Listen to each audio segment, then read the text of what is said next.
Good morning. નમસ્કાર મિત્રો. The એજ્યુમલની online YouTube ચેનલમાં આપ સૌનું હાર્દિક સ્વાગત છે. આપ સૌ જાણો છો એમ આજે આપણે ભેગા થયા છીએ એક સરસ મજાનો સેશન લઈને. આવનારી પીએસઆઈ અને કોન્સ્ટેબલની જે પરીક્ષા છે અત્યારે તો રનિંગ ચાલી રહ્યા છે.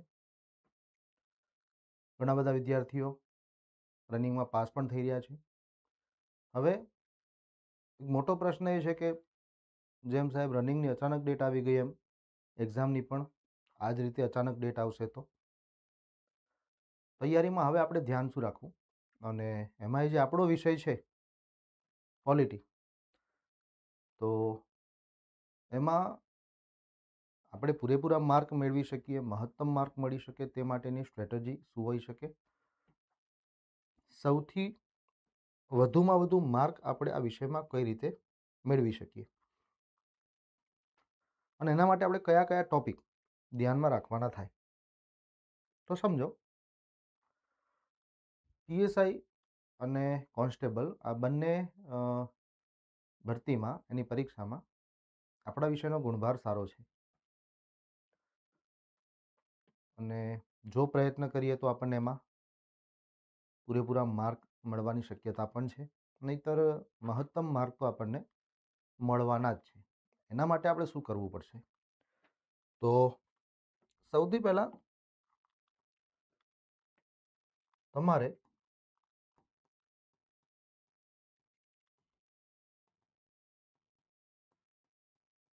ધ્યાનમાં રાખવાનું થશે કે કયા કયા ટોપિક્સ અને એ ટોપિક્સમાંથી કેવા કેવા પ્રકારના પ્રશ્નો આપણને પૂછવામાં આવે છે. ઓકે, તમે સિલેબસ જોયો તો હશે જ. આપણને એમાં સૌથી પહેલું લખીને આપે છે કે બંધારણના ઉદ્ભવ અને વિકાસનો તબક્કો. બહુ ટૂંકમાં આપણે આને બંધારણનો ઇતિહાસ કહીએ છીએ. હવે આમાં છે ને સૌથી પહેલાં તમારે ધ્યાનમાં શું રાખવાનું, તમામ પ્રકારના અધિનિયમો જેમાં 1773ના નિયામક ધારાથી આ વાત શરૂ થાય છે, બરોબર છે? તો છેક ભારતીય સ્વતંત્રતા અધિનિયમ 1947 સુધીની ઘટનાઓ, એમાં તમામ પ્રકારના અધિનિયમોનો સમાવેશ થઈ ગયો. એ બહુ સરસ રીતે તમે વાંચેલા હોવા જોઈએ, એનું અધ્યયન કરેલું હોવું જોઈએ, અને એનું એનાલિસિસ પણ કરેલું હોવું જોઈએ કે અત્યાર સુધીની પરીક્ષામાં આ ટોપિકમાંથી આપણને કેવા પ્રકારના પ્રશ્નો પૂછેલા છે. કારણ કે બહુ સ્પષ્ટ વાત રહેલી છે, સ્પર્ધાત્મક પરીક્ષામાં છે ને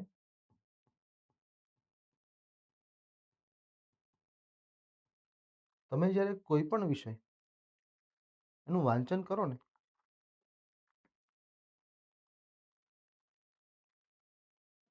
ધ્યાનમાં આવતું હોય છે કે ઘણા મિત્રો માત્ર અને માત્ર એ વિષયનું વાંચન કરે. કોઈ બુક હાથમાં આવી ગઈ, વાંચવાનું શરૂ, બરોબર? હવે જુઓ, સ્પર્ધાત્મક પરીક્ષામાં સૌથી પહેલો એક નિયમ કયો છે? અહીંયા છે ને બહુ એટલે બહુ મોટી સ્પર્ધા હશે, બહુ ઓછી અથવા સિલેક્ટેડ જગ્યાઓ માટે હજારો લાખો વિદ્યાર્થીઓ પ્રયત્ન કરતા હોય છે. દરેકના મનમાં હોય છે કે હું સફળતા મેળવી લઉં અને મારી એક સીટ કન્ફર્મ કરી લઉં, નોકરી મેળવી લઉં. હવે આમાં હોય અલગ અલગ પ્રકારના વિદ્યાર્થીઓ.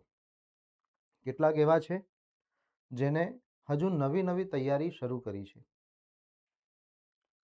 એના માટે કોઈ પણ વિષય એકદમ નવો પણ હોઈ શકે, અને એના માટે કોઈ વિષયની એક હદ સુધીની માહિતી પણ હોઈ શકે. બીજું, કેટલાક વિદ્યાર્થીઓ એવા છે જે સારા એવા સમયથી તૈયારી કરી રહ્યા છે, પણ ક્યાંક ને ક્યાંક કચાશ રહી જવાના કારણે અગાઉ નિષ્ફળતાઓ મળેલી છે અને એના ઉપરથી શીખ મેળવીને એ પ્રયત્ન હજી કરી રહ્યા છે કે આવનારી પરીક્ષામાં એ સફળતા પ્રાપ્ત કરી લે. આ બધામાં કેટલાક વિદ્યાર્થીઓ અલગ અલગ પ્રકારની જે કોચિંગ ઇન્સ્ટિટ્યૂટ હોય છે એની સાથે જોડાઈને તૈયારી કરતા હોય છે અને કેટલાક પોતાની રીતે જ ઘરે બેઠા બેઠા વાંચન કરતા હોય છે. તમે જાણતા હશો કે અમે અહીંયા જે તમને અભ્યાસ કરાવીએ અથવા તો કોઈ પણ કોચિંગ ઇન્સ્ટિટ્યૂટ તમને જ્યારે અભ્યાસ કરાવે ત્યારે ધ્યાનમાં રાખવામાં આવતું હોય છે કે ન માત્ર વિષયની જે બાબતો છે, ટોપિક્સ છે, એનો જ અભ્યાસ કરાવીએ, પણ સાથે સાથે એમાંથી કેવા પ્રકારના પ્રશ્નો પૂછાતા હોય છે, અત્યાર સુધીની પરીક્ષામાં કેવા પ્રકારના પ્રશ્નો પૂછાયેલા છે, પ્રશ્ન કોઈ હોય એમાં કોઈ ચોક્કસ વિધાન કે સ્ટેટમેન્ટ આપેલું છે તો એમાં તમારે કઈ કઈ બાબતોનું ધ્યાન રાખવાનું, આ બધી જ બાબતો મહત્વની ભૂમિકા ભજવતી હોય છે. પણ માત્ર વાંચન કરવાથી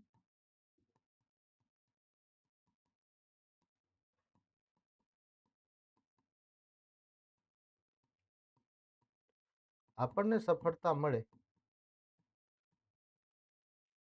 તેની શક્યતા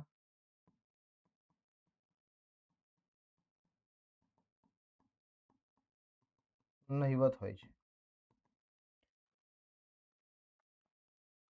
આ બહુ મોટી વાત થઈ. ઘણા વિદ્યાર્થીઓ આમાં મૂંઝવણમાં મુકાય કે સાહેબ આ તો ખોટી વાત છે. એવું કઈ રીતે બને કે માત્ર વાંચન કરવાથી સફળતા ના પણ મળી શકે અથવા ચાન્સીસ બહુ ઓછા છે? તો સમજો,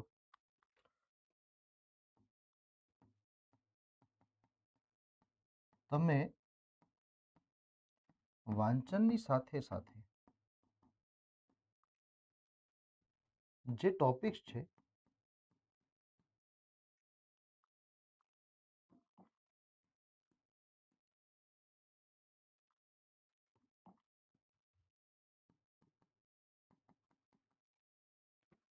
તેનું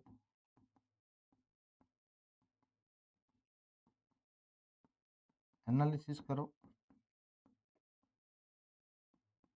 તથા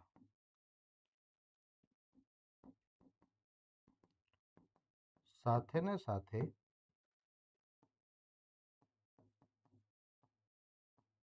અગાઉની પરીક્ષાઓમાં તેમાંથી કેવા પ્રકારના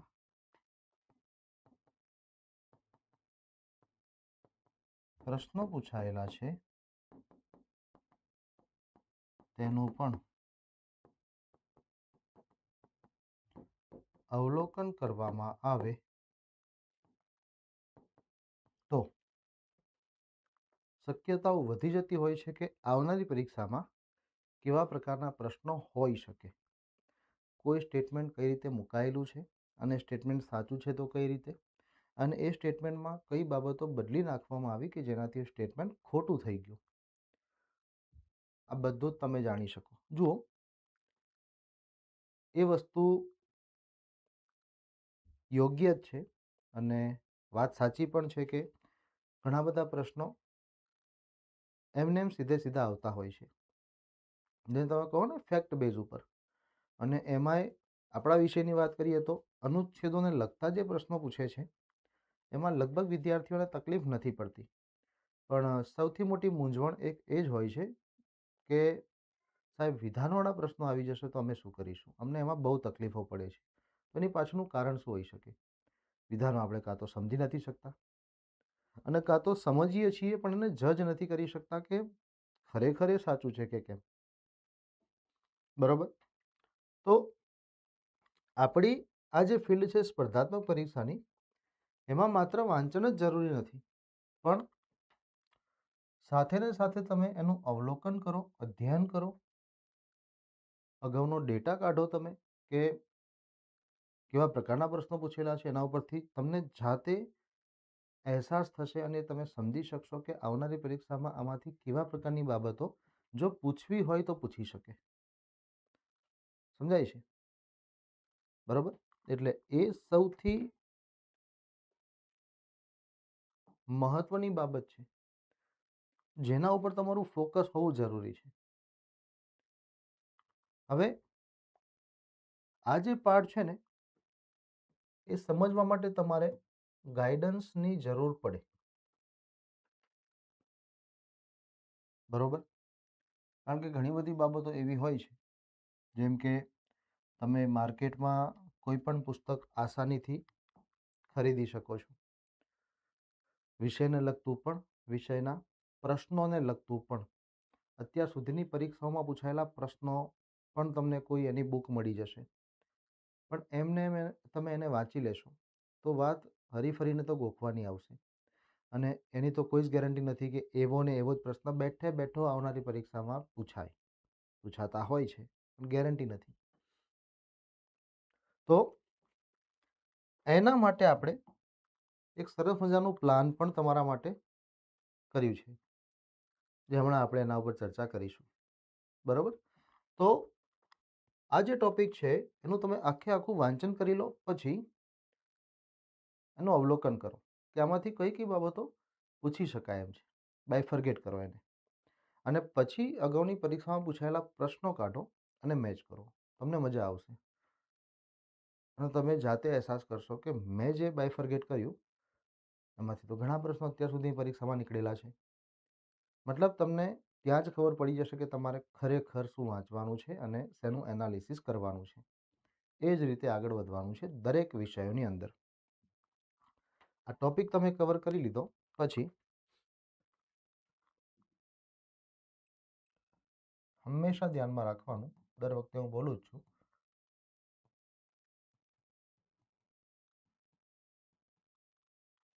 બંધારણના ભાગ 1 થી ભાગ 4A, ભાગ 1, ભાગ 2, ભાગ 3, ભાગ 4 અને ભાગ 4A આ કમ્પલસરી તમને આવડવો જોઈએ. અનુચ્છેદોની વાત કરવી હોય તો અનુચ્છેદ 1 થી અનુચ્છેદ 51A સુધીની તમામ જોગવાઈઓ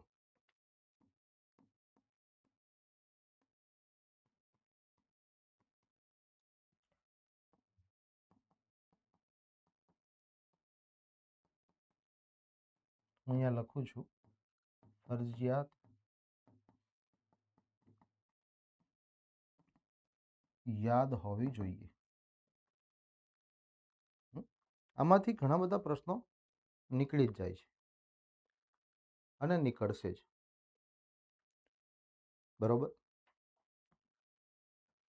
કમ્પલસરી તમને શરૂઆતના આ 5 ભાગ, ભાગ 1, 2, 3, 4 અને 4A આવડવા જ જોઈએ. આમાં તમારે શું કરવાનું? પ્રત્યેક અનુચ્છેદો, એની જોગવાઈઓ, સાથે ને સાથે એની સાથે જોડાયેલો કોઈ ઐતિહાસિક વિવાદ જેના ઉપર સુપ્રીમ કોર્ટે આપેલો ચુકાદો હોય તો તે, અને સાથે ને સાથે એમાં રહેલા અપવાદો, આટલું કવર કરી લેવાનું. પછી અગાઉની પરીક્ષામાં પૂછાયેલા પ્રશ્નોનું એનાલિસિસ કરવાનું કે હવે આમાંથી કેવા પ્રકારના પ્રશ્નો પૂછેલા છે. એટલે તમારે એક અનુચ્છેદની જોગવાઈ, બીજું તેમાં રહેલા અપવાદો, ત્રીજું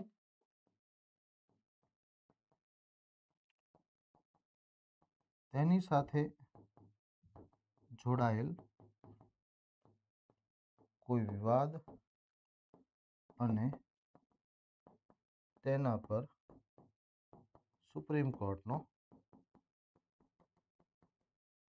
કોઈ ચુકાદો હોય તો તે આટલું જોઈ લેવાનું. બરાબર,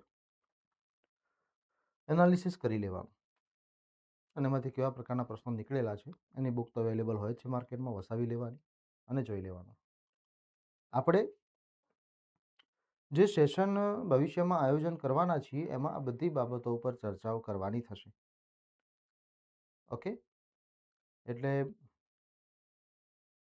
ધ એજ્યુમોલ ઓફિશિયલ આપણી જે ચેનલ છે યુટ્યુબની, એમાં જેટલા પણ વિદ્યાર્થીઓ જોડાયેલા છે, આવનારા સમયગાળામાં આપણે લાઈવ બેચ પણ લોન્ચ કરેલી છે, એ શરૂ થવા જઈ રહી છે, એમાં જેટલા વિદ્યાર્થી મિત્રો જોડાશે અને સાથે ને સાથે આપણી સાથે જોડાયેલા જે કોઈ પણ વિદ્યાર્થીઓ છે એમના માટે બહુ મસ્ત આયોજન કરેલું છે, જેમાં તમે આવનારી પરીક્ષામાં પીએસઆઈ હોય કે કોન્સ્ટેબલ બહુ સરળતાથી અને સારી એવી મહેનત કરીને સફળતા મેળવી શકો. સરસ મજાનું આયોજન આપણે કરેલું છે. ઓકે, આગળ આપણે એની ચર્ચા કરીશું. આટલું તમે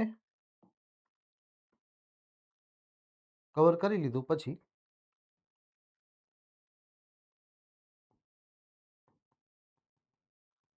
ભાગ 5 અને ભાગ 6 આ બંનેને એક સાથે મેન્ટેન કરવાનો.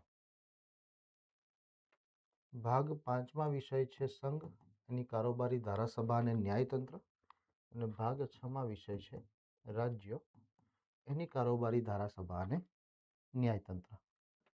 તો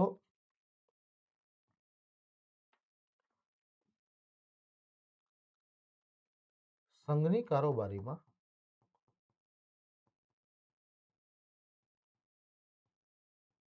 સૌથી પહેલું તમારે રાષ્ટ્રપતિનું પદ, ત્યાર પછી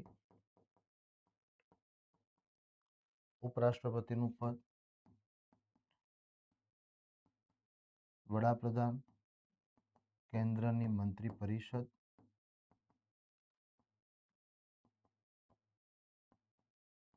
એટર્ની જનરલ, આટલા પદ જોવાના થાય.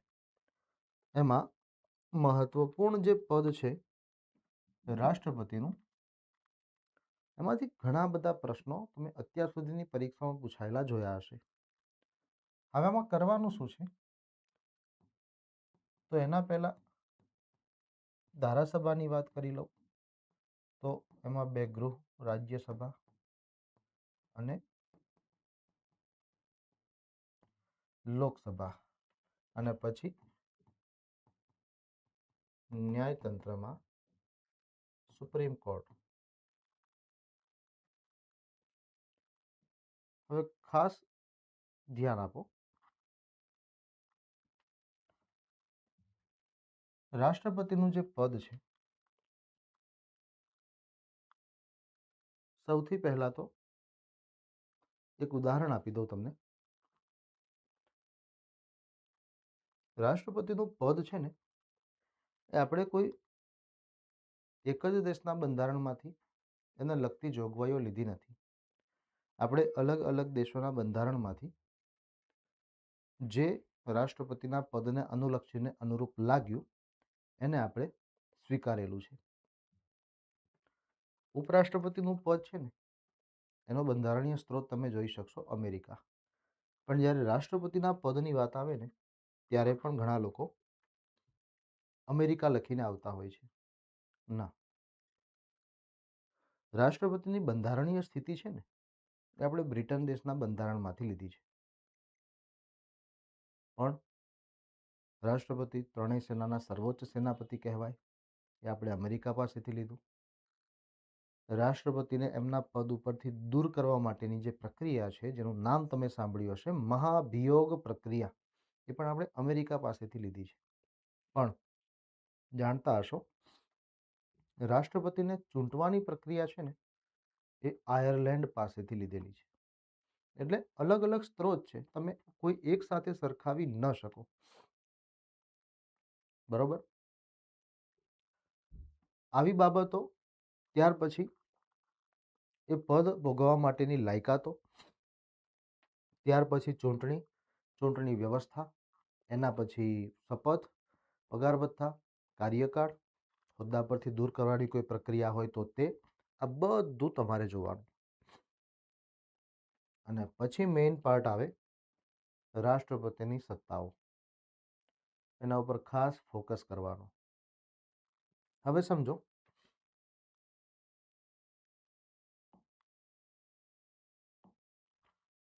અહીંયા હું ભાગ 6માં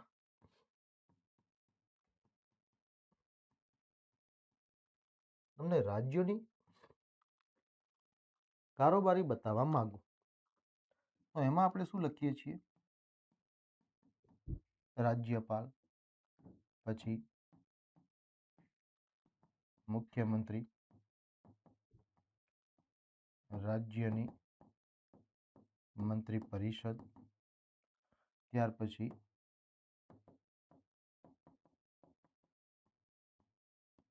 એડવોકેટ જનરલ, રાજ્યની ધારાસભામાં વિધાન પરિષદ, વિધાનસભા, અને પછી અહીંયા આપણે જોવાનું થાય હાઈકોર્ટ અને તાબા હેઠળની અદાલતો. હવે ખાસ સમજો, રાષ્ટ્રપતિ છે ને એ સંઘની કારોબારીના પણ વડા છે, પણ કેવા?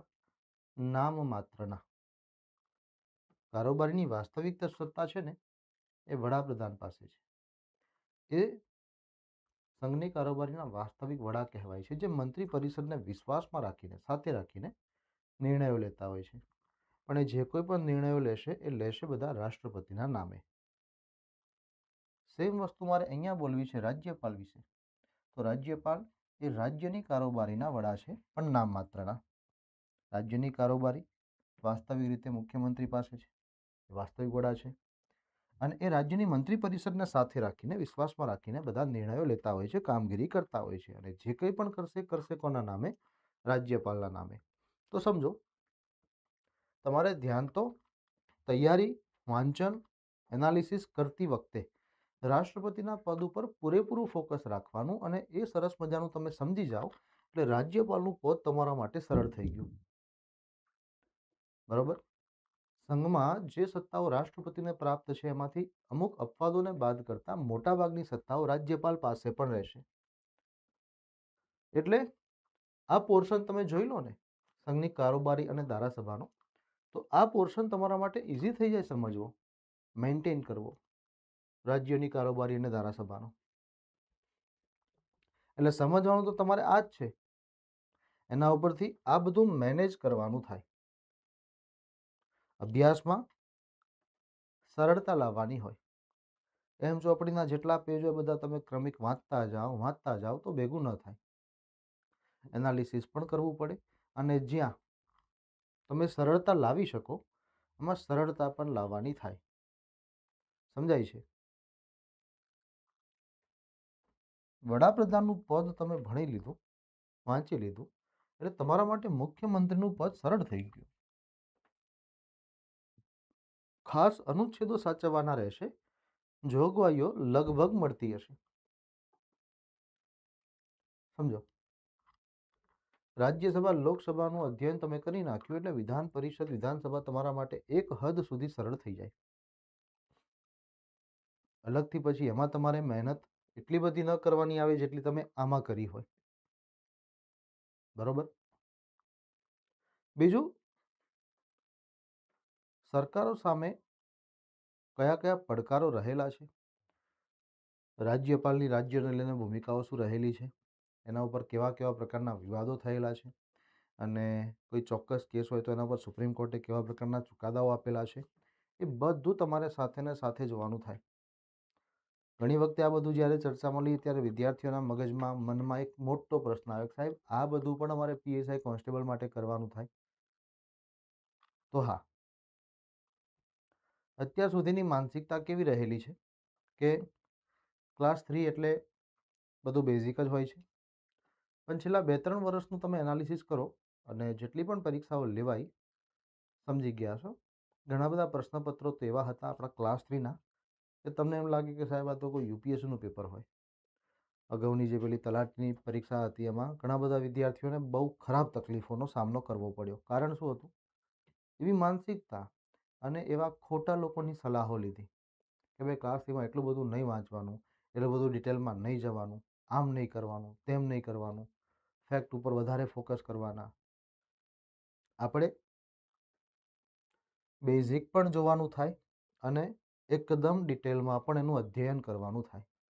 બંને બેઝ જાળવી રાખવાના. શરૂઆત તો શૂન્યથી જ કરવાની અને જ્યાં સુધી એને લઈ જવી હોય તૈયારીને ત્યાં સુધી લઈ જવાની. કહેવાનો મતલબ બેઝિકથી લઈને છેક અંત સુધી એની સાથે સંકળાયેલી A to Z બાબતો તમે વાંચેલી હોવી જોઈએ, એનો તમે અભ્યાસ કરેલો હોવો જોઈએ, એનું તમે એનાલિસિસ પણ કરેલું હોવું જોઈએ.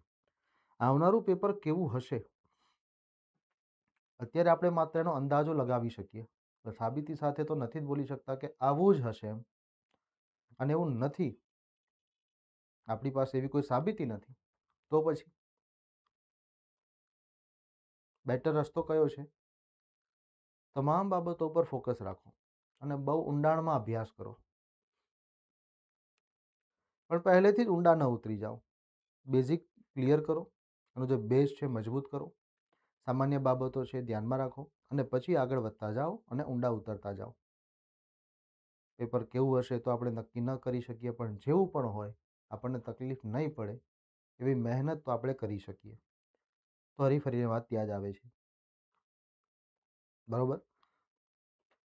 આટલું તમે જોઈ લો એટલે પછી આગળના અન્ય ટોપિક ઉપર તમારે ધ્યાન રાખવાનું આવે. પણ તેવું કરતાં પહેલાં તૈયારી કરતા વિદ્યાર્થીઓ માટે ધ એજ્યુમોલ તરફથી એક સરસ મજાની જાહેરાત કરવામાં આવે છે.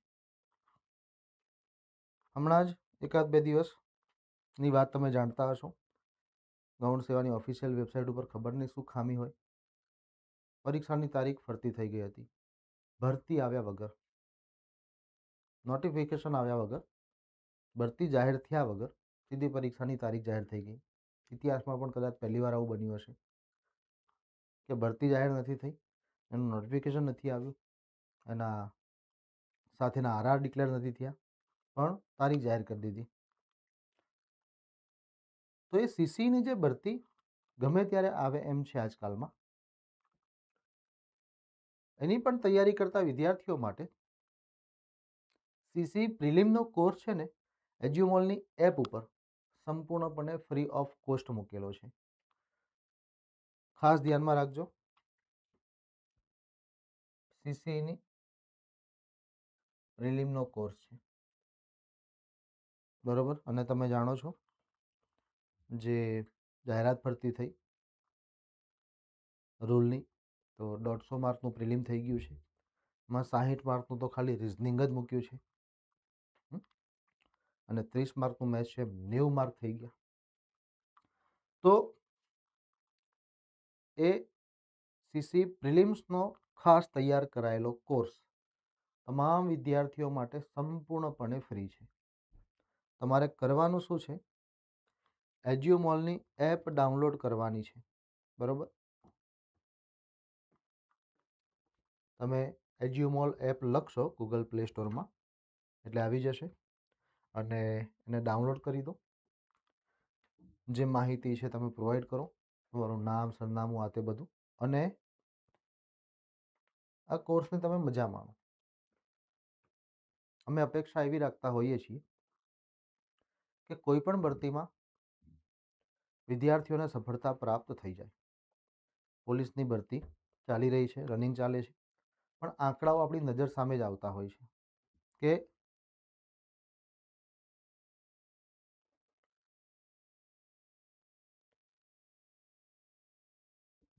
સેમ 6 સેમેસ્ટર રનિંગમાં હોય તો ચાલશે. સમજાયું નહીં મને, તમે શું કહેવા માગો છો? જરીક ડિટેલમાં બોલજો.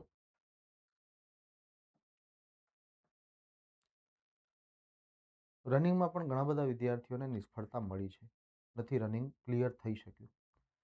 તો એ વિદ્યાર્થીઓ નાસીપાસ નથી થતા અને આવનારી સીસીની પરીક્ષા ઉપર હવે ફોકસ કરવાનું વિચારી રહ્યા છે. અમારે તો બધા જ વિદ્યાર્થીઓનું ધ્યાન રાખવું પડે. તો અને બીજું કે જે રનિંગમાં પાસ થઈ ગયા છે પણ સીસીની ભરતી આવશે તેમાં ફોર્મ ભરવાના જ છે. તો એ લોકો માટે ખાસ આયોજન કરાયેલું છે.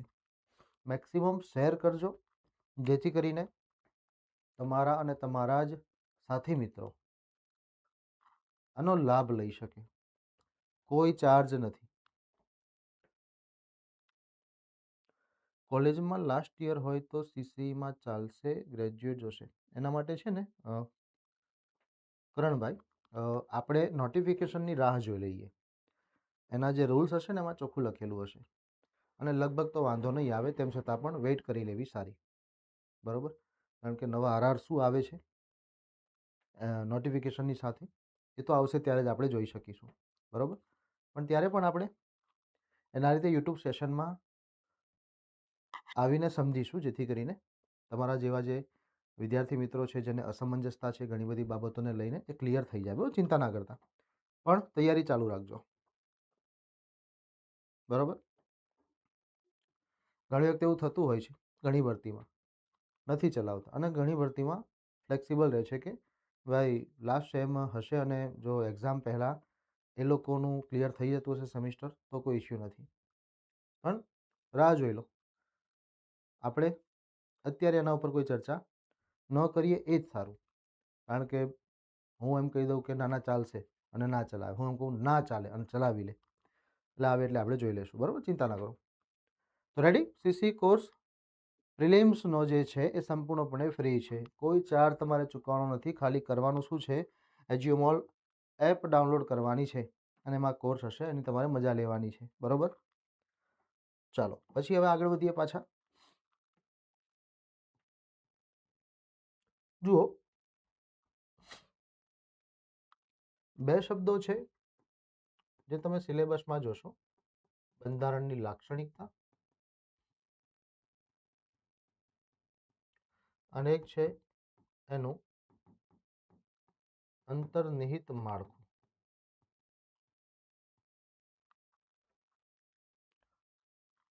આની ઉપર મૂંઝવણો છે કે સાહેબ અંતર્નિહિત માળખામાં શું આવે, લાક્ષણિકતામાં શું? લાક્ષણિકતા જો કે ઘણા બધા જાણતા હશો કે સિંગલ સિટીઝનશીપનો કન્સેપ્ટ પણ આપણી તો નાગરિકતા જ છે, એકલ નાગરિકતા.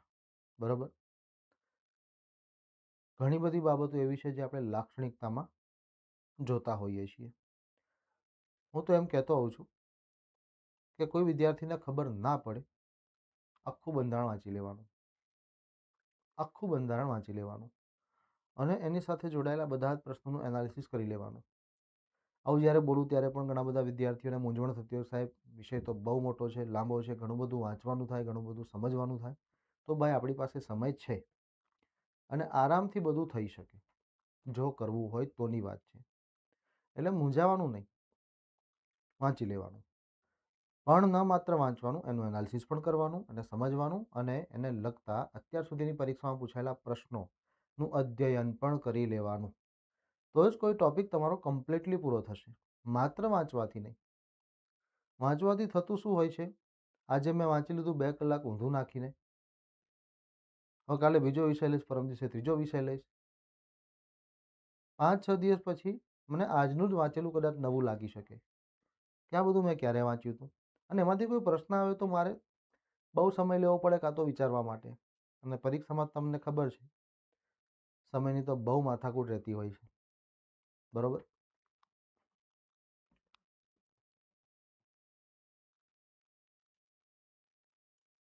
ત્યાર પછી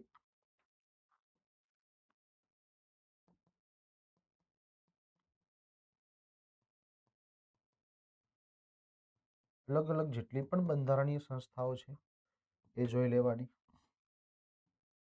જેમ કે નાણાં પંચ, જેમ કે ચૂંટણી પંચ, જેમ કે યુપીએસસી, એસપીએસસી. બરાબર?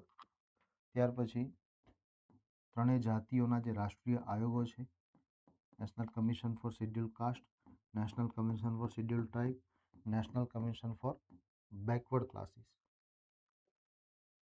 બીજું, આ સિવાય પણ અન્ય બાબતોમાં તમારે ધ્યાન રાખવાનું રહેશે, જેમ કે આંતરરાજ્ય પરિષદ છે, રાજભાષા આયોગ છે, બરોબર.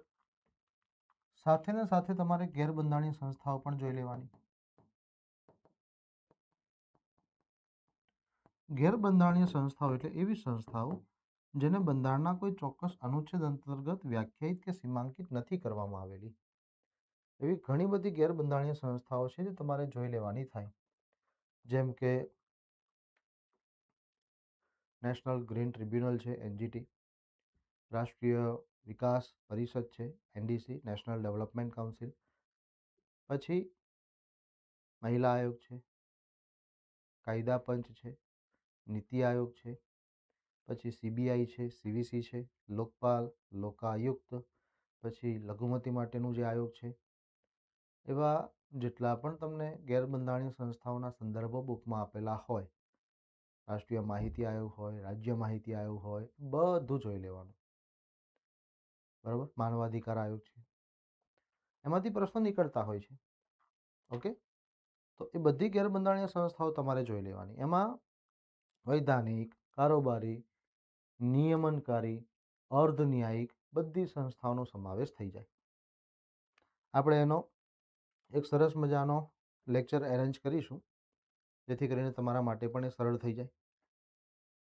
ઓકે, એજ્યુમોલ ઓફિશિયલ ચેનલ છે, બરાબર, અને ધ એજ્યુમોલ ફાઉન્ડેશન તરફથી આનું આયોજન કરવામાં આવેલું છે, બરાબર.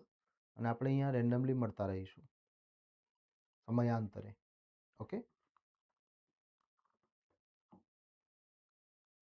બીજું, ઘણાને એમ થાય કે સાહેબ સીસીનું તો તમે કર્યું, પણ પોલીસને લઈને શું છે આયોજન? તો બે આયોજન છે. પીએસઆઈ કોન્સ્ટેબલને લઈને એજ્યુમોલ એપ્લિકેશનમાં છે ને એક રેકોર્ડેડ કોર્સ તૈયાર કરીને મૂકવામાં આવેલો છે. જે કોઈ પણ વિદ્યાર્થી મિત્રો એનો ફ્રી ઓફ કોસ્ટ લાભ મેળવવા માગતા હોય, આપણે લિમિટ રાખેલી છે કે જે સૌથી પહેલાં 500 વિદ્યાર્થીઓ એમાં જોડાઈ જશે એમને આપણે રેકોર્ડેડ કોર્સ 4 મહિના માટે ફ્રી આપીશું. અને લગભગ 4 મહિનામાં પરીક્ષાનું આયોજન તો બધું થઈ ગયું હશે એવું આપણે અંદાજો લગાવીને ચાલીએ તો સફિશિયન્ટ ટાઈમ છે, પણ લિમિટ છે. પહેલાં 500 વિદ્યાર્થીઓ માટે જ એ કોર્સ સંપૂર્ણપણે ફ્રી હશે, ધ્યાનમાં રાખજો. બીજું, રેકોર્ડેડ કોર્સ છે. ઓકે, કોઈને વખત સાહેબ અમારે લાઈવ બેચમાં તમારી સાથે જોડાવું છે તો એનું પણ આયોજન છે, પણ એ ફ્રી નહીં હોય. કોઈને એમ છે કે સાહેબ મેં ઓલરેડી તૈયારી કરી લીધેલી છે, મેં XYZ સંસ્થા સાથે કોચિંગ મેળવી લીધું છે, હવે ફરીથી ક્યાં પૈસા ખર્ચવા, આમ તેમ, તો એવા પ્રથમ 500 વિદ્યાર્થીઓ આમાં જોડાઈ શકે છે આરામથી. બરાબર, સંપૂર્ણ ફ્રી છે. ખાસ ધ્યાનમાં રાખજો, પીએસઆઈ અને કોન્સ્ટેબલ બંને માટેનો કોર્સ છે, રેકોર્ડેડ કોર્સ હશે. અને મને એટલી ખબર પડે, લાભ લઈ લેવાય, કંઈક તો નવું જાણવા મળશે અને સારું જશે. સરસ મજાનું આયોજન કરેલું છે. અને ખાસ પ્રયત્ન કરજો, તમે એક વિદ્યાર્થી વર્ગ છો તો અન્ય વિદ્યાર્થી મિત્રો પણ આનો લાભ લઈ શકે. ખાસ કરીને જે જરૂરિયાતમંદ છે એ લોકો માટે તો ખાસ. તો પ્રયત્ન કરજો મેક્સિમમ શેર કરીને એ લોકો સુધી પહોંચાડવાનો. બરાબર, ક્લિયર?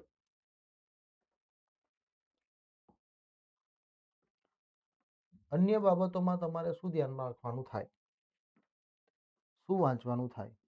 તો જુઓ, કટોકટીને લગતી જોગવાઈઓ, ભાષા સંબંધિત જોગવાઈઓ, ઓકે, પછી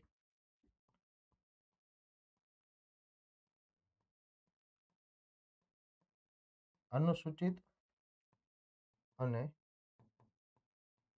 આદિજાતિ ક્ષેત્રોનો સંદર્ભ,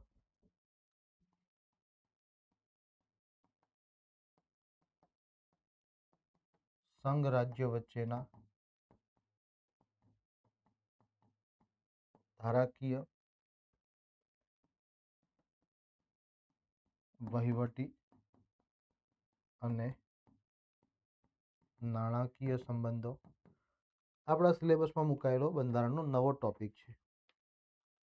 બરોબર, સંઘ રાજ્ય વચ્ચેના સંબંધો, એમાં ધારાકીય સંબંધો પણ આવી જશે, વહીવટી સંબંધો પણ આવી જશે અને નાણાકીય સંબંધો પણ આવી જશે. બરોબર, એટલે અહીંયા તમારો ભાગ 11 અને ભાગ 12 ક્લિયર થઈ જાય. ઉપર છે તમારો ભાગ 10 ક્લિયર થઈ જાય. બરોબર, ભાગ 17, 18 ઉપર ક્લિયર થઈ જશે. ભાગ 16 તો આપણે આગળ જોઈ લીધો, ત્રણેય રાષ્ટ્રીય આયોગોનો સંદર્ભ. બરોબર, પછી ભાગ 15, ભાગ 14, આ ભાગ 12નો કન્સેપ્ટ. રેડી. છેલ્લે મહત્વના બંધારણીય સુધારા. સાથે સાથે આપણે કઈ બાબતો ઉપર ચર્ચાઓ કરવાની થશે, તો અન્ય જે જોગવાઈઓ છે એવી જે બંધારણમાં નથી, પણ પરંપરાગત બાબતો હોય કે પછી ગૃહની કાર્યવાહીની નિયમાવલીમાં હોય, એને પણ આપણે સમજવાનું થશે. એમાંથી અઢળક પ્રશ્નો આપણને આજ દિન સુધી પૂછેલા છે. બરોબર, કટોકટી ભાષા, આ બધા ટોપિક કેવા છે, લગભગ તમે આમાંથી પ્રોપરલી માર્ક મેળવી શકો છો ભૂલ કર્યા વગર. ડન છે. તો આની ઉપર તમારે વધારે ફોકસ રાખવાનું કે જેમાંથી તમે સરળતાથી માર્ક મેળવી શકો. પૂછાય ન પૂછાય એની ચિંતા નહીં કરવાની, પણ મગજમાં એ રાખવાનું કે પૂછાય તો મેં એ ટોપિક કવર કરેલો હોવો જોઈએ. તો જો પૂછાય ને તો મને પરીક્ષામાં તકલીફ ના પડે. ના તો ના પૂછાય ને આ ન કરવાનું હોય ને આવી ફિલોસોફીવાળા માર્કેટમાં રખડે જ છે, નહીં સાંભળવાનું. બરોબર, પોતાના ઉપર જ વિશ્વાસ રાખવાનો અને પોતે જ નક્કી કરવાનું કે મારે શું કરવું. સલાહ લેવાની, પણ બધે બધી માનવાની નહીં. કોઈ તમને ગેરમાર્ગે પણ દોરી શકે છે. બરોબર, કોઈ તમને છેતરી પણ શકે છે કે નાના ભાઈ આ બધું ના કરવાનું હોય. બરોબર, તો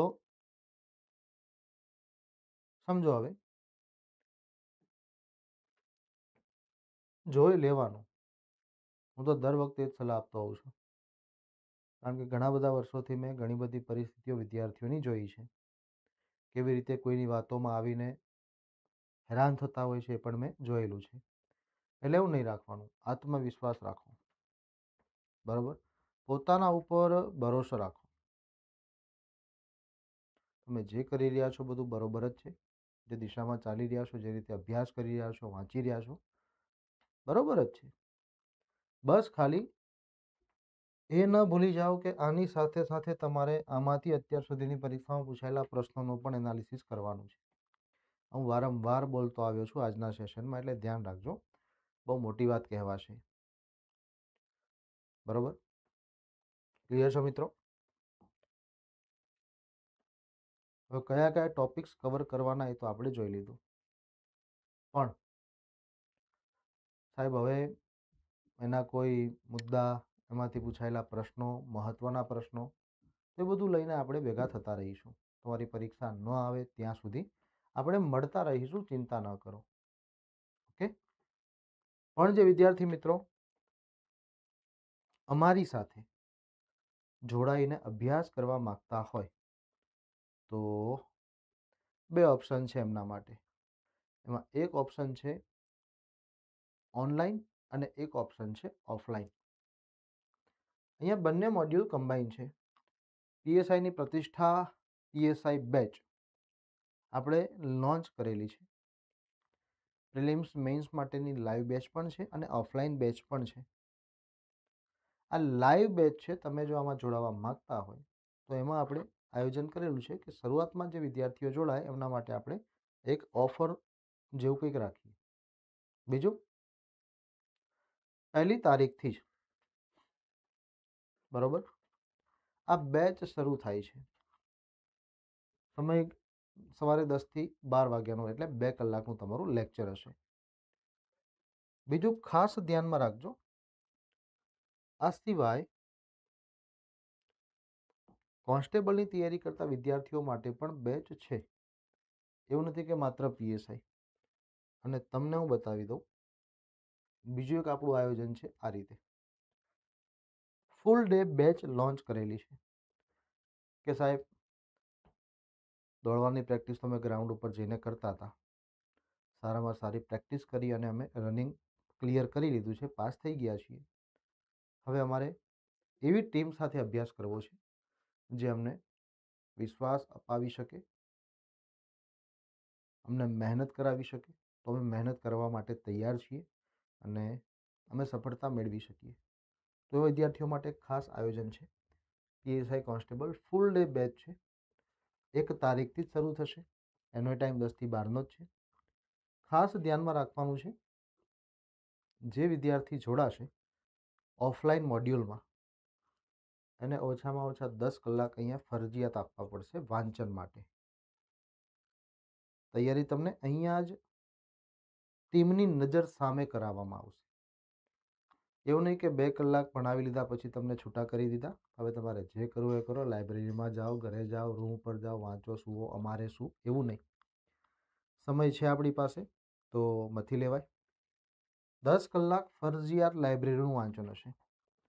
અહીંયા તમારી ઘણી બધી ટેસ્ટો લેવાશે, તમને સરસ મજાનું ગાઈડલાઈન અપાશે, શું વાંચવાનું છે, કેવી રીતે વાંચવાનું છે, બધું કહેવામાં આવશે. અને એ 10 કલાક સિવાય 2 કલાક તો તમારા ક્લાસના, એટલે રોજના 12 કલાક થયા. ટૂંકમાં કહું તો સવારે 8 વાગે આવી જવાનું, રાત્રે 8 વાગે જવાનું ઘરે. સવારે 8થી રાત્રે 8 અથવા સવારે 10થી રાત્રે 10 સુધી તમે અહીંયા એક ટીમની નજર સામે જ રહેશો. બરોબર. બીજું, કયા કયા ફેકલ્ટી મિત્રો તમને અભ્યાસ કરાવશે? લગભગ આમાંથી કોઈ એવા ચહેરા નથી જે તમે ન જાણતા હોય. બરોબર. આપણા મેન્ટર છે doctor Piyush Shukla sir. IIT દિલ્હીથી એમને અભ્યાસ કરેલો છે, પોતે પીએચડી કરેલું છે અને પોતે સાયન્ટિસ્ટ છે. એમની સાથે આખી ટીમ છે આપણી, જેમાં સિદ્ધાર્થ પંડ્યા સર તમને મેથ્સ ભણાવશે. રિઝનિંગ માટે અનિકેત ભાવસાર સર પ્રચલિત ચહેરો છે. એટલે ગણિત અને રિઝનિંગમાં તમારે ચિંતા નથી કરવાની. પોલિટીનો અભ્યાસ તમારે મારા પાસે કરવાનો છે. મારાથી બધા વાકેફ જ હશો, જાણતા હશો. આપણા વિષયની પણ તમારે ચિંતા નથી કરવાની. ગુજરાતી લેંગ્વેજ અને ડિસ્ક્રિપ્ટિવ માટે ડૉક્ટર આશાબેન પટેલ. હવે એમના નામ આગળ ડૉક્ટર લાગી ગયું છે, એમને પીએચડી કરી લીધું. સમજો, બેનનો બહોળો અનુભવ છે. ગુજરાતીમાં તમને થોડી પણ તકલીફ નહીં પડવા દે. સેમ 25 વર્ષથી વધુનો અનુભવ. અમારા બધાનો અનુભવ ભેગો કરો એટલો કેજે ત્રિવેદી સાહેબ, કીર્તિ ત્રિવેદી સર ધરાવે છે. ઇંગ્લિશ લેંગ્વેજ અને ડિસ્ક્રિપ્ટિવનો અભ્યાસ તમને કરાવશે. ઘણી બધી નામચીન સંસ્થાઓ સાથે સાહેબ જોડાયેલા છે. ઇકોનોમી અને પબ્લિક એડમિનિસ્ટ્રેશન ભાવિક રાવ સર પ્રચલિત ચહેરો છે. રાવ સાહેબને ઓળખતા જ હશો. તો એ તમને ઇકોનોમીનો અભ્યાસ કરાવશે અને સાથે ને સાથે જાહેર વહીવટ, બંને વિષયોમાં તમને સરળતા લાવી આપશે. કલ્ચર અને જનરલ નોલેજ જીકે બંને પોર્શન જય પંડ્યા સાહેબ કરાવશે. બરોબર. બહોળો અનુભવ છે એમનો પણ. અને સાયન્સ એન્ડ ટેકનોલોજી માટે doctor Nimesh Makwana. Science and ટેકમાં અને સાયન્સમાં તો તમને બહુ સરસ મજાનો અભ્યાસ કરાવશે. બીજો પ્રચલિત ચહેરો જાણતા જશો ઘણા બધા વિદ્યાર્થીઓ, અનીસ મેમણ સર. જિયોગ્રાફી અને એન્વાયરમેન્ટ તમારે એમની પાસે ભણવાનું થશે. બરાબર. સાહેબ તો પોતે ઘણી બધી શહેરોની સ્પીપામાં પણ કોચિંગ આપી રહ્યા છે.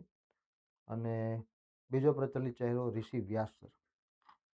તો એમને પણ બધા વિદ્યાર્થીઓ જાણતા જ હશો. વ્યાસ સાહેબ, ઋષિ વ્યાસ સાહેબ ગુજરાત અને ભારતનો ઇતિહાસ તમને ભણાવશે. કોઈ ચહેરો એવો નથી જેનાથી કોઈ અજાણ હોય. બરાબર છે. તો માત્ર ને માત્ર તમારે કરવાનું શું છે, સંસ્થા સાથે જોડાઓ તો ઓછામાં ઓછું 10 કલાક ફરજિયાત અહીંયા રહેવું પડશે. બરોબર? ફરજિયાત એટલે સાવ કમ્પલસરી.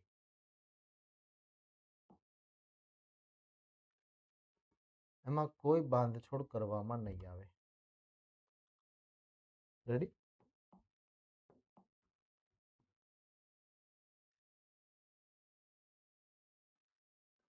બીજું, એ સિવાયના 2 કલાકનું તમારું કોચિંગ રહેશે.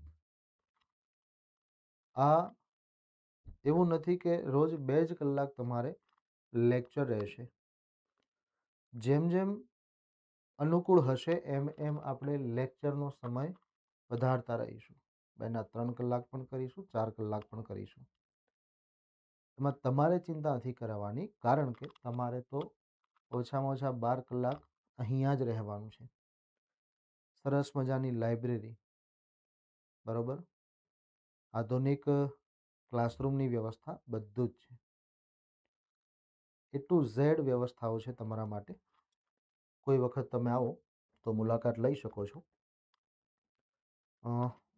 રિલાયન્સ ચોકડીથી તમે અંદર આવો એટલે પોદાર ઇન્ટરનેશનલ સ્કૂલ છે એની લાઇનમાં લગભગ સુયાસ સોલિટાયર નામનું બિલ્ડિંગ જોયું હશે. એમાં 2nd, 3rd, 4th 3 માળમાં એજ્યુમોલ સંસ્થા છે. નામ જ છે એજ્યુમોલ. રૂબરૂ તમે આવીને ઇન્ક્વાયરી પણ કરી શકો છો અને અહીંયાનું વાતાવરણ પણ જોઈ શકો છો. રૂબરૂ ન આવી શકતા વિદ્યાર્થી મિત્રો ટેલિફોનિક ચર્ચા કરવા માગતા હોય તો એ લોકો માટે પણ 8511550150 નંબર છે, એના ઉપર ફોન કરીને માહિતી મેળવી શકો છો. રૂબરૂ ન આવી શકતા વિદ્યાર્થી મિત્રો ઓનલાઈન મોડ્યુલ્સના માધ્યમથી જોડાવા માગતા હોય તો પણ એમના માટે વ્યવસ્થા છે. ચિંતા ન કરતા.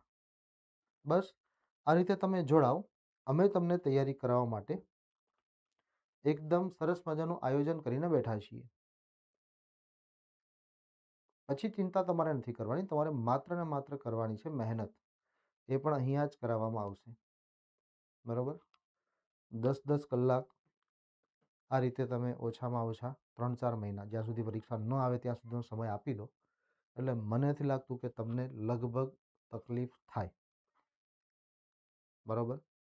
આરામથી તમે સફળતા મેળવી શકો છો. રેડી મિત્રો? તો ખાસ ધ્યાનમાં રાખજો. આખી ટીમ છે.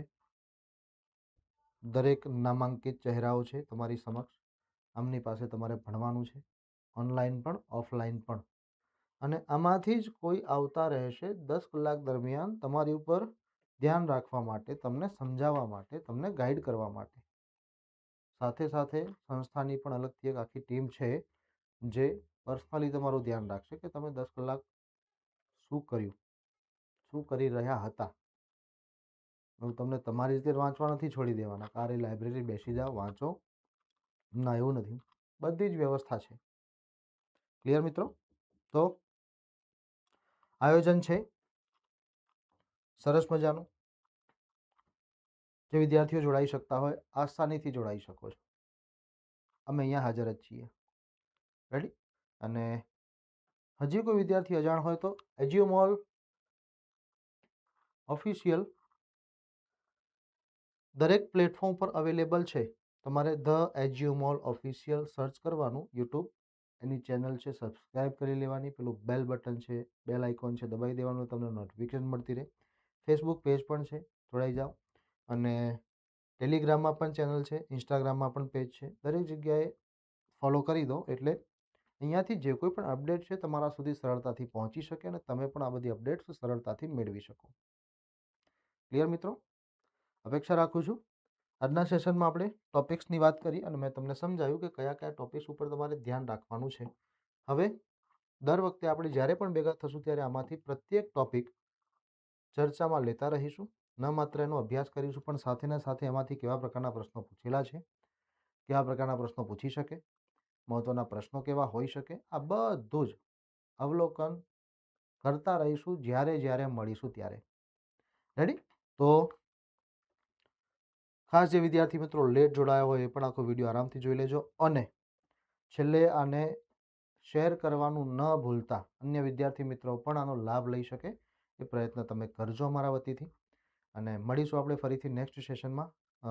આજે રજા લેવાનો સમય આવી ગયો છે, તો ક્લિયર છે મિત્રો?